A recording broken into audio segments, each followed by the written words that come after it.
Salud Hernández, ahí escuchábamos a doña Yolanda. Quiero darle a usted la bienvenida a este programa La Noche NTN 24. Salud Hernández es una periodista, es columnista de opinión acá en Colombia, fue columnista de opinión del diario El Tiempo y actualmente trabaja con El Mundo de España. Conoce muy de cerca la situación que enfrentan los secuestrados en Colombia porque es una de las periodistas que con mayor esfuerzo y también con mayor ahínco ha estado visibilizando estos casos, no solamente en Colombia, sino en el resto del mundo. Bienvenida al programa La Noche y quiero conocer su opinión, Salud, sobre ese testimonio que acabamos de escuchar. Sí, yo conocía el caso porque precisamente me lo habíais comentado vosotros hace años, yo como miembro de la Fundación País Libre, que luchaba contra el secuestro, una fundación que por infortunio, bueno, pues el año pasado tuvimos que cerrar. Y conocía este caso, pero la familia nunca quiso hablar. Siempre pensó que era mejor mantener la discreción. Yo pienso que para presionar a los gobiernos, sobre todo para el gobierno colombiano, que es tan indiferente ante los secuestros, es necesario presionar. Yo comprendo a la familia, comprendo que creyeran lo que les dicen los secuestradores siempre, cállense, si hablan pues va a ser peor. Pero confío que ahora, con esta presión que hay con los 3 periodistas secuestrados, como Ecuador no está acostumbrado a estas tragedias, ojalá lo incluyan dentro de los que faltan, ¿no? Y que Lenín Moreno y el gobierno exija al gobierno colombiano también respuestas, porque este hombre estuvo secuestrado por las FARC o por el ELN, uno de los dos, y ellos tienen que responder por él. ¿Qué pasó? ¿Cobraron? Y no lo devolvieron. Eso es uno de tantos secuestrados, desaparecidos, de los que no han dado respuesta y es obligación de ellos dar respuesta. Estos días, Salud, ha estado en discusión un punto que para un familiar de un secuestrado es bastante importante porque puede definir la vida de ese secuestrado e incluso también el regreso a la libertad de esa persona que fue plagiada, y es si ¿se debe hacer público un caso de estos o sencillamente se debe guardar en silencio, como lo hizo esta esposa que durante 5 años prefirió guardar silencio, pero en ese momento se dio cuenta que ese silencio no le ha servido de nada y lo está publicando, lo está expresando como lo hizo aquí en el programa La Noche? Sí, cuando es un secuestro extorsivo, durante el tiempo de las negociaciones no se sabe qué es mejor. Te digo porque en País Libre vivimos durante, yo que sé, 19 años, muchísimos casos. Entonces hay casos en el que es mejor mantener un poquito de discreción, hay casos en que no. En caso de secuestro político, pues es mejor difundirlos desde el día 1, porque se ejerce más presión sobre los secuestradores, sobre los gobiernos, y de alguna manera se puede mover para intentar al menos un rescate, algo. Entonces, lo que sí creo es que la familia, una vez que ya pagaron, una vez que pasa el tiempo y no lo devuelven, sí debería haber habido un poquito más de presión. Tiene que saber ella, me imagino, o las autoridades en ese momento habrán definido si es el ELN o las FARC. Si fuera las FARC, pues es algo que tienen que resolver ya en la Justicia Especial para la Paz. Y si es el ELN, es algo que en Quito debería exigir el gobierno ecuatoriano, que deben dar respuesta a esta señora. Es decir, en cualquiera de los dos casos, esta familia tiene que tener una respuesta qué pasó con su secuestrado, porque evidentemente, como lo que ella describe, eso es FARC o ELN. Ellos no tienen la certeza, por ejemplo, de cuál grupo armado era, pero aseguran que eran colombianos. Mira, yo te digo, yo ahora mismo en esa zona no lo sé, pero a mí me dices otra zona de la que yo he hecho mucha reportería y uno sabe perfectamente qué grupo está en esa zona. Es decir, si uno estudia qué grupo armado había en ese lugar donde tuvieron 17 días, si ven todo, sabrían perfectamente definir si esa era zona del ELN o zona de FARC. Y si es zona de FARC, en la Justicia Especial para la Paz tienen que decir qué pasó con ese señor. Uno puede ser optimista o pesimista, pero de todas maneras la familia tiene que tener una respuesta. Y yo creo que, escuchando a esta señora, uno se imagina el drama que es para una familia de 5 años. Es decir, a esta familia le acabaron la vida. No solamente a este señor le han secuestrado, es que no solamente acabaron con el patrimonio familiar, no, es que han acabado con la familia entera, porque esta señora ya no tiene vida, es que no hay más que escucharla. Entonces, el secuestro es un delito atroz, y ya no digamos cuando es un secuestrado desaparecido, es que es aterrador. Es algo muy doloroso. No son 3, sino 4 los ecuatorianos que en este momento han sido secuestrados por grupos criminales que operan entre la frontera entre Colombia y Ecuador. Quiero integrar hasta ahora al coronel en retiro Luis Alberto Villamarín Pulido. Él es experto en estrategia y seguridad. Coronel en retiro, bienvenido a La Noche. Quisiera que usted le hiciera una radiografía a nuestros televidentes de lo que sucede en esta zona álgida que ha vuelto a la atención de la opinión pública en esta semana. La frontera norte de Ecuador, que es la frontera con Colombia, y lo que tiene que ver en todo el departamento de Nariño, la frontera que comparte con Ecuador. Gracias, Jefferson, muy amable por la invitación. Un saludo de solidaridad para doña Yolanda y ojalá que los medios colombianos sigan visibilizando este problema porque es muy grande. Respecto a su pregunta, Colombia comparte con Ecuador 546 kilómetros de frontera terrestre y de esos 546 se dividen en tres partes perfectamente definidas. Una que es la parte selvática al occidente, otra que es la parte montañosa de la cordillera en el centro y otra que es la parte oriental, que es la que limita con el Putumayo. Los límites entre Colombia y Ecuador están dados por cursos hidrográficos o por quebradas o por ríos muy conocidos como el Mataje y el Putumayo y por algunos accidentes del terreno, pero básicamente por cursos hidrográficos.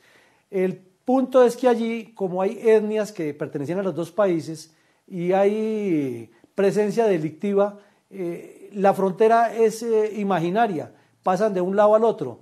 Lo que decía Salud es cierto, no es sino mirar que en el 2013 allí estaban las FARC, estaba la cuadrilla Daniel Aldana, estaba el bloque suroccidental que dirigía Pablo Catatumbo. Entonces a este caballero Catatumbo al primero que tienen que enrostrarle los medios y la justicia transicional que responda por ese crimen y por los múltiples que cometieron. Pero además, desafortunadamente hay que reconocerlo, la desaparición después del secuestro de este señor, el esposo de doña Yolanda, no es el único caso. Hay montones de pescadores, de agricultores y de traficantes de drogas de los dos países, colombianos y ecuatorianos, que han sido asesinados por las FARC, por el Guacho y por los demás delincuentes que trabajaron muchos años en actividades delictivas a órdenes de Pablo Catatumbo. Pero me llama mucho la atención, coronel en retiro, Villamarín, ¿por qué antes no se presentaban este tipo de denuncias? ¿Se comportaban de una manera diferente las FARC en esa zona cuando no eran los disidentes los que estaban allí? ¿El ELN no atacaba a la fuerza pública ecuatoriana? ¿Había un acuerdo tácito de no agresión? ¿En qué cambió la situación en los últimos meses? ¿Qué es lo que en este momento está percibiendo la opinión pública en Ecuador? Es que durante el gobierno del señor Rafael Correa, las FARC estaban como en su propia casa. En los computadores de Raúl Reyes quedó muy claro que las FARC podían organizar comunidades ecuatorianas a lo largo de la frontera para fortalecer la revolución del socialismo del siglo XXI y para ayudar el proyecto del Partido Alianza País, sobre todo del ala radical. Y el señor Lenín Moreno hacía parte de ese grupo. Él hacía parte del gobierno de Correa y hacía parte de la estructura directiva de Alianza País. En esa época las relaciones con Colombia estuvieron muy tensas, hubo mucha desconfianza de las fuerzas militares colombianas hacia las fuerzas militares ecuatorianas por la presión que tenían los militares ecuatorianos del gobierno de no compartir información. Además, la salida de la base militar de Manta del Ecuador le facilitó a las FARC asentarse en esa región. Entonces, ahora que subió Lenín Moreno, el problema se estalló, que eso ya lo habíamos dicho en este mismo programa, lo habíamos dicho en una entrevista que me hizo Claudia, que tarde que temprano en el Ecuador iba a reventar ese problema de la violencia por ser tan condescendientes con los terroristas. Salud, ¿cuál es su opinión frente a ese punto en particular? ¿Cambió la situación porque las FARC se desmovilizaron y los que están ahora, o bueno, firmaron un acuerdo de paz y los que están ahora son sus disidentes o sus denominadas disidencias? ¿O sencillamente cambió la situación porque hubo un cambio de gobierno y Lenín Moreno tiene otra línea? No, yo sí creo que tiene razón. Cambió la situación. No lo había pensado yo, la verdad es que estaba analizando por qué se habían dedicado ahora a atacar, porque además hay una cuestión de este secuestro de los tres periodistas que yo no alcanzo a entender. Es decir, cuando uno se dedica al narcotráfico, como esta disidencia de las FARC, lo que no quiere es que se caliente una zona. Es decir, si tú te dedicas a narcotraficar, ¿qué sentido tienes ponerte a calentar una zona, llevarte tres periodistas y poner todo el foco de los dos ejércitos de Colombia y de Ecuador sobre ti? Es decir, ¿cuál es la razón de él para hacer este secuestro y además ponerle las cadenas, mandar esa prueba de vida para llamar más la atención del mundo y atraer el foco hacia ti. Es decir, es algo que se me escapa, no lo entiendo. No sé cuál es la razón y hacer pedir unas exigencias completamente descabelladas, porque un periodista nunca puede ser moneda de cambio, tú no puedes ser una herramienta de chantaje. Pero entonces a mí se me escapa eso, es decir, no entiendo cuál es el fin del secuestro de estos 3 periodistas.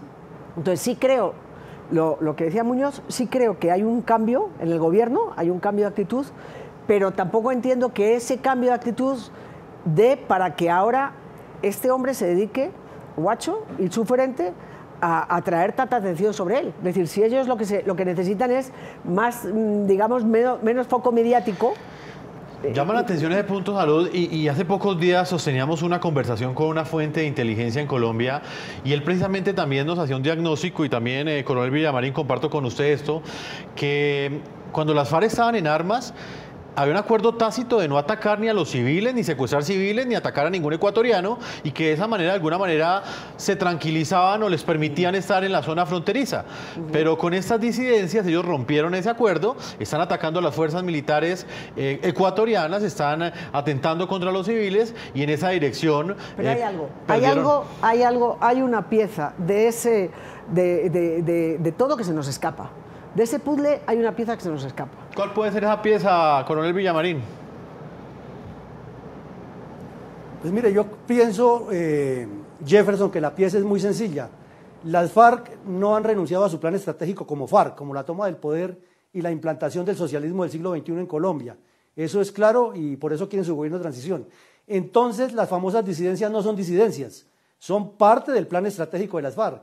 Y lo que están buscando con el secuestro de los 3 ciudadanos ecuatorianos y con el presunto intercambio, no solo de periodistas, ahí le agrego algo a Salud, es que no es periodista, es que ningún ser humano puede ser intercambiado por un objetivo político terrorista. Ellos lo que están buscando es el reconocimiento internacional para sus supuestas disidencias, pero lavándose las manos de que esas no son mías, eso no me pertenece, yo soy FARC, yo soy ahora partido político, yo no tengo nada que ver con eso. Pero si usted le suma a esa estratagema de poner a que las disidencias de la FARC se legitimen como un grupo político que secuestra a unos ciudadanos, con la presencia de toda la base política de la marcha patriótica que integran las organizaciones sociales, como llaman las FARC, entre comillas, cocaleras, que son las que están manejando los paros y impiden la erradicación manual en el Putumayo, porque no dejaron ni siquiera la otra, que era la aspersión. Entonces quiere decir que todo corresponde a un plan estratégico. Y a eso se suma la presencia del ELN en el sector, que está haciendo lo que las FARC le dicen en su plan estratégico. Aquí están engañando a Colombia y lo que viene para el próximo gobierno, no importa el que sea, es un enfrentamiento grande contra la violencia en esta región.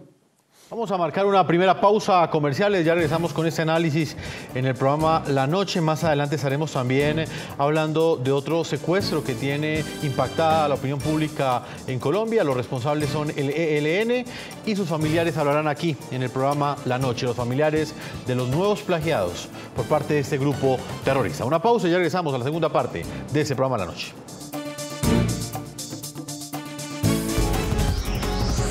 Ya regresamos con La Noche.